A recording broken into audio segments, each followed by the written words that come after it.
নমস্কার বন্ধুরা, মালয়েশিয়ায় বাঙালিয়ানার নতুন একটি রেসিপিতে সকলকে স্বাগত। আজ আমি এসেছি একেবারে নতুন ধরনের একটি পালং শাকের রেসিপি নিয়ে। পালং শাক তো আপনারা অনেকেই অনেক রকমভাবে বাড়িতে বানিয়ে থাকেন, কিন্তু আমি রিকোয়েস্ট করব এই নতুন পদ্ধতিতে পালং শাকটা বানিয়ে দেখুন। এটা এত খেতে ভালো হয়, যারা পালং শাক অপছন্দ করে থাকেন তারাও কিন্তু বারে বারে চেয়ে খাবেন। চলুন তবে রেসিপিটি দেখে নেওয়া যাক। এই রেসিপিটা বানানোর জন্য আমি 400 গ্রাম পরিমাণ পালং শাক আগের থেকে ভালো করে ধুয়ে নিয়েছি। তারপর গোড়াটা ফেলে দিয়ে একটু মাঝারি গোছের করে কেটে নিয়েছি। দেখুন পালং শাকটা আমি ঠিক কীভাবে কেটে নিলাম। এবার পালং শাকটা কাটা হয়ে গেলে একটা পাত্রে আমি নিয়ে নিচ্ছি। আর পালং শাকের সঙ্গে যেই সবজিগুলো ব্যবহার করব তার মধ্যে নিয়েছি একটা আলু ছোট টুকরো করে কেটে, কিছুটা কুমড়ো নিয়েছি একটু বড় টুকরো করে কেটে নিতে হবে, নিয়েছি 4টে মতন শিম, সেটাকেও ঠিক এই রকম ছোট ছোট টুকরো করে কেটে নিয়েছি। আর নিয়েছি বেগুনটাকেও এরকম টুকরো করে কেটে নিয়েছি। সঙ্গে আপনারা চাইলে মূলও ব্যবহার করে নিতে পারেন। এবার কড়াই বসিয়ে দিয়ে দিলাম 3 টেবিল চামচ পরিমাণে সর্ষের তেল। তেলটা ভালো করে গরম হয়ে গেলে দিলাম কিছুটা পরিমাণে মুসুরির ডালের বড়ি। আমি এখানে মুসুরির ডালের বড়ি ব্যবহার করছি, আপনারা আপনাদের পছন্দ মতন বড়িটা ব্যবহার করে নেবেন। এবার বড়িটাকে লাল লাল করে ভেজে আমরা একটা পাত্রে তুলে নেব। আজকে যারা আমার চ্যানেলে প্রথম ভিজিট করছেন তাদেরকে অসংখ্য ধন্যবাদ এবং চ্যানেলটা সাবস্ক্রাইব করে আমার পাশে থাকার অনুরোধ রইল। বড়িটা তুলে নিয়ে যেই তেল ছিল তাতে ফোড়ন দিলাম সামান্য পরিমাণ 5 ফোড়ন আর একটা শুকনো লঙ্কা ফাটিয়ে।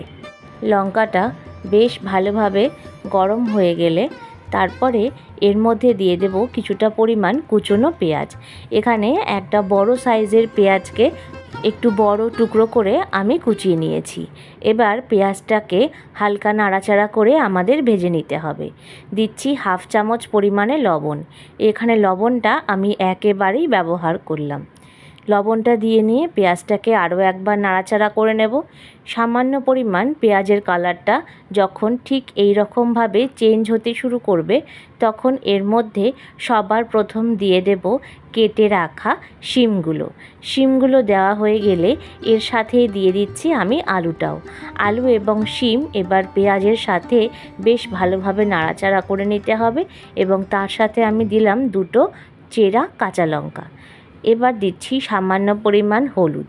তারপরে সবজিটাকে বেশ ভালোভাবে নাড়াচাড়া করে একটু ভাজা করে নিতে হবে। আর যাতে এই সবজিগুলো একটু তাড়াতাড়ি নরম হয় তাই জন্য ঢেকে দেব 2 থেকে 3 মিনিট। 3 মিনিট পরে ফিরে আসলাম।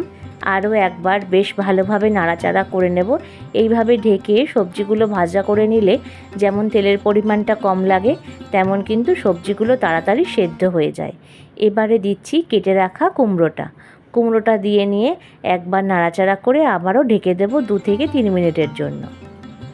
3 থেকে 4 মিনিট পরে আবারও একবার ঢাকনাটা তুলে দিয়ে বেশ ভালোভাবে নাড়াচাড়া করে নিতে হবে। কুমড়োটা বেশি নরম আমরা করব না, হালকা নরম হতে শুরু করলে তখন আগের থেকে কেটে রাখা বেগুনগুলো আমি দিয়ে দিচ্ছি। এখানে আমি যা যা সবজি ইউজ করেছি এর থেকে আপনারা বেশিও সবজি ইউজ করতে পারেন। একটা ঢাকনা দিয়ে ঢেকে দিয়েছিলাম 2 মিনিটের জন্য। 2 মিনিট পরে ঢাকনা তুলে একবার বেশ ভালোভাবে নাড়াচাড়া করে নিতে হবে এবং এবার এর মধ্যে দেব কিছুটা পরিমাণ আদা বাটা। হ্যাঁ বন্ধুরা, এখানে আমি 1 চামচ পরিমাণ আদা বাটা ব্যবহার করলাম। এইভাবে একবার পালং শাক রান্না করে দেখবেন, এত অসাধারণ খেতে হয় না বন্ধুরা, আপনাদের বলে বোঝাতে পারবো না। আদা বাটা দেওয়া হয়ে গেলে এই সবজির সাথে ভালোভাবে নাড়াচাড়া করে নিয়ে তারপর যে শাকটা কেটে রেখেছিলাম সেটাকে আমি উপর থেকে একে একে দিয়ে দিচ্ছি। কারণ এর থেকে যদি সবজিগুলো বেশি ভাজা হয় এতে কিন্তু সবজিগুলো একেবারে গলে যাবে, আর যেহেতু শাকের থেকে বেশ অনেকটা পরিমাণ জল রিলিজ করবে তখন কিন্তু সবজিগুলো সেদ্ধ হয়ে যাবে। 1 থেকে 2 মিনিটের জন্য ঢাকনা দিয়ে ঢেকে দিয়েছিলাম। 2 মিনিট পরে শাকটা দেখুন কতটা নরম হয়েছে এবং জলও কিন্তু অনেকটা রিলিজ করেছে। তাই এবার সবজিগুলোর সাথে একবার বেশ ভালোভাবে নাড়াচাড়া করে নিতে হবে। এবার কিন্তু ঢাকনা দিয়ে আরও কিছুক্ষণের জন্য ঢেকে দেব। তারপরে দেখুন সব সবজি এবং শাক বেশ সুন্দরভাবে কিন্তু নরম হয়ে গেছে, আর সবজিগুলো বেশ ভালোভাবে সেদ্ধ হয়ে গেছে। দেখুন একটা খুন্তির সাহায্যে দেখাচ্ছি, আলুটা কিন্তু বেশ ভালোভাবে নরম হয়ে কেটে গেল। তার মানে আমাদের সবজিটা একদম পারফেক্টভাবে সেদ্ধ হয়েছে। এবারে ভেজে রাখা বড়িগুলো উপর থেকে দিয়ে দিলাম, তারপর একবার ভালোভাবে নাড়াচাড়া করে নিতে হবে। এটা কিন্তু চিংড়ি মাছ দিয়েও আপনারা বানিয়ে নিতে পারেন, সেভাবে খেলেও কিন্তু খুব ভালো লাগবে।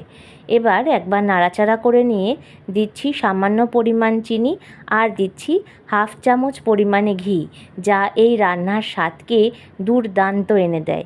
একবার অন্তত এইভাবে আমার মতন প্রসেসে বন্ধুরা বানিয়ে দেখবেন।